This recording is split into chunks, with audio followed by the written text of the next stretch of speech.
It's your boy Nungunu in the house, back with another bang on video. Well, ladies and gentlemen, we're going to talk about something really important in this video because we're going to talk about Hosam Aouar, whatever it is. Hosam Aouar. We've got some beautiful news about Hosam Aouar. Of course, there was a meeting held last week around. Yes, Edu actually has made himself available to meet his representatives. Yes, I've got proof this time. Okay, so whoever says clickbait, I don't give a damn. I really don't. So you can do whatever you want. I really don't care about you guys. But more importantly, we've got some proofs about the meeting and how exactly Edu is mastering or engineering a move of Hosam Aouar to Arsenal. So watch the video till the end and make sure you subscribe if you seek daily Arsenal content. And of course, we are specialists in actually talking about the transfer news. But more importantly, we wanted to be specialists in some other tactics as well. That is the daily news. So stay tuned and watch the video till the end. And let's just jump into the video. The first news is about Arsenal fans want Balogun to make his first start against Molde tonight because the 19-year-old striker made his first Arsenal debut off the bench against Dundalk. Well, of course, Arsenal won the game 3-0. And somebody tweeted out that I'm praying Balogun starts on Thursday. So yes, he's ready. I'm sure is ready. But moving on, well, Arteta on his message to Arsenal fans ahead of the second lockdown in the UK, he says the message to the fans is that I miss them a lot. With what we are trying to build here, I want them to be a big part of the feeling and the passion that we want to transmit as a football club. And talking about more stuff, here's an image of Mohamed Elneny on yesterday's training. Of course, it was tweeted by Arsenal. Back at it, Mo is what they put the caption. And moving on, well, talking about it, Arteta was asked in the pre-match conference yesterday whether Lacazette could start against Molde. He says, I am tempted with all of them with the way I see them train, but we will make that decision tomorrow. So yes, let's see. Maybe the decisions might take tonight. But moving on, Alex Crook tweets out that he was catching up with Theo Walcott, and yes, he tweeted out, loved catching up with Theo Walcott, who very kindly has signed a handful of copies of AFC Match of My Life book. Would have make a great Christmas present. Please DM me if you would like to purchase a copy signed by Theo. When they are gone, they are gone. So yes, so Match of My Life copy of it, Theo Walcott signing it. My goodness, guys, check it out if you want to. But moving on, well, Arsenal are actually making sure that Mohamed Elneny signs a new contract for them. Yes, Arsenal are preparing to discuss a contract extension, or rather a new contract for Mohamed Elneny. Who would have thought? Who would have thought? And Arteta says on whether Elneny could get a new contract. He says, let's go step by step, please. What I can say is that I'm really pleased with the player and everything that he's doing, and hopefully he can continue like that and perform really well throughout the season. My God, thank goodness. But I don't mind. So Arteta continues to say to Chris Wheatley tweeted out that some of them shared the dressing room with me. For me, I don't feel disrespected. I understand why Keane is saying that as a player. I feel the way I feel with them. I feel so close with them. Some of them we even play together. More on it, yeah, I'll elaborate on that as well. But moving on, here's Thomas Partey with his mother. Yes, of course, you can see the similarities between Thomas and his mother. But yes, so great to see both of them together. But moving on, here's Bukayo Saka again, being the most valued young players. Yes, according to CIS Football Observatory Social, Bukayo Saka, 95.8 million euros, has been ranked as the 7th most valuable player born from 2000 onwards in the Europe's top 5 leagues. Of course, Alphonso Davies, Jadon Sancho, Ansu Fati, Erling Haaland, Mason Greenwood, Ferran Torres are ahead of him. But moving on, let's talk about the match of the day. Gabriel Martinelli, there's some injury news about him. The news is he is integrating into outside group sessions, aiming to return to full training by the end of the calendar year. So I'm pretty much sure that even though it is November and the end of the year is very soon, so December is what we will see him, make some moves or strides. I hope to see him soon, but I don't know how quickly would that happen.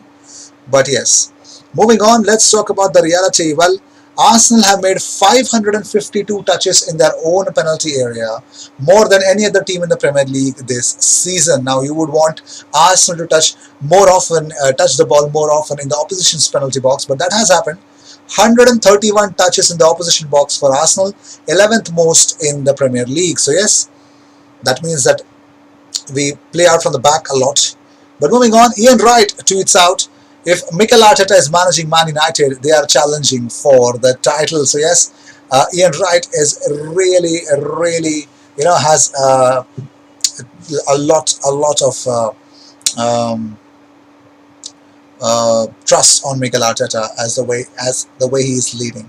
But moving on, well, Mikel Arteta and the whole Roy Keane saga. We all know that Roy Keane said that when Pierre-Emerick Aubameyang referred Mikel Arteta as Mikel during a post-match interview on Sunday.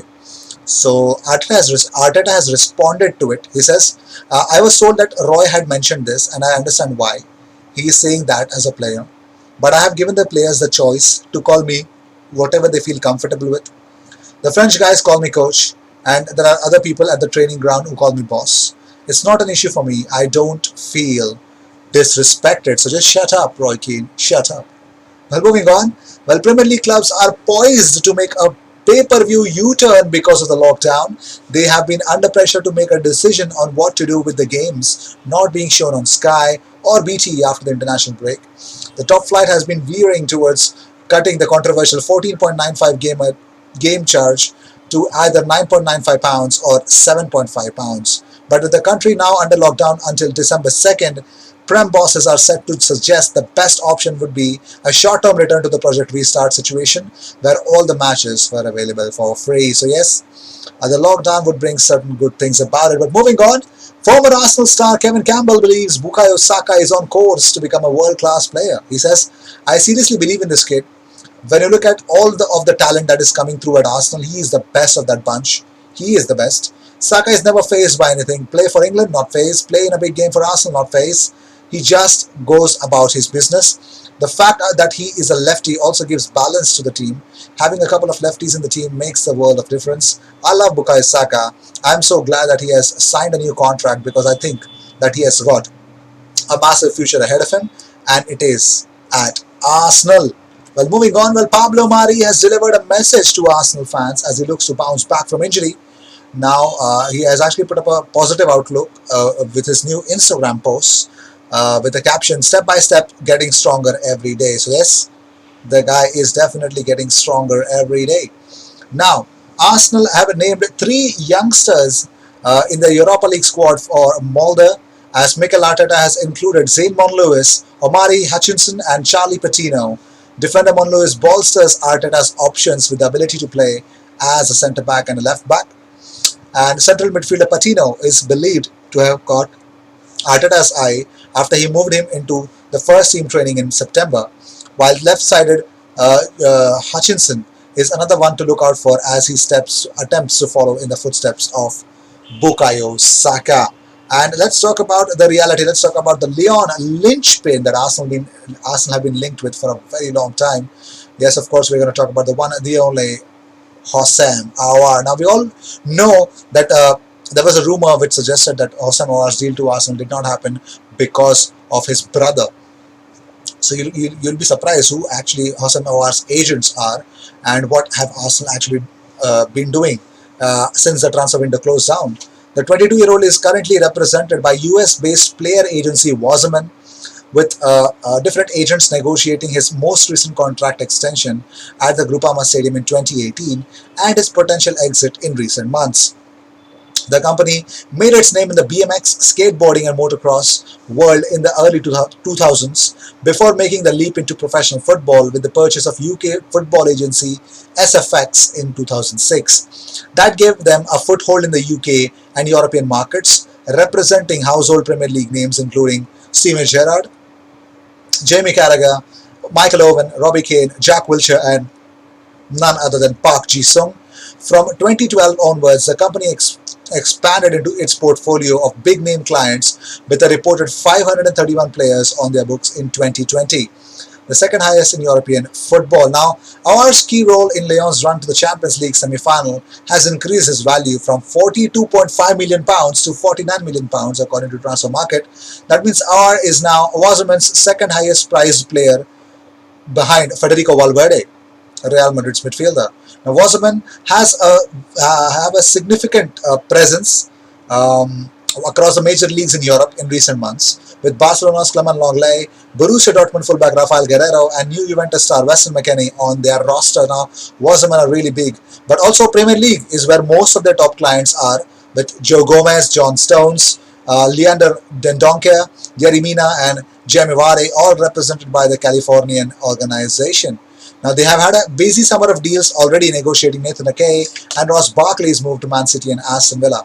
But Wasserman are still relatively new to the Premier League circuit in comparison to other player agencies. But being involved in a potential move for Aouar would boost their profile, as it would be the highest transfer fee that they have ever helped negotiate. Now, representatives from their French-based office reportedly met with Arsenal technical director Edu last week to discuss the final stages of a deal. Yes, but with time running out for all parties, it remains to be seen whether Wasserman's client will be at the Emirates Stadium come Tuesday morning. So yes, it looks like it is happening, ladies and gentlemen. Yes, his agents, Wasserman, are really engineering a move with Edu Gaspar. So these were the news of the day. I hope you enjoyed whatever came your way, all the views and news and everything about Arsenal comes platform every single day, twice. So sit back, relax, enjoy all the videos that are coming on this platform. I will see you in the next one, and don't forget to subscribe. We are on a mission of reaching 15,000 subscribers. Help us reach there, and don't forget. I may not get a watch along tonight because I am really busy into certain work related issues. So I may not be doing a watch along tonight because it's too late. It's really very late, and I may not be doing this one. But definitely there's a watch along for the Aston Villa game, Arsenal versus Aston Villa in the Premier League. So stay tuned for that, and of course there's going to be another video tonight. So stay tuned, and I'll see you in the next one. Cheers.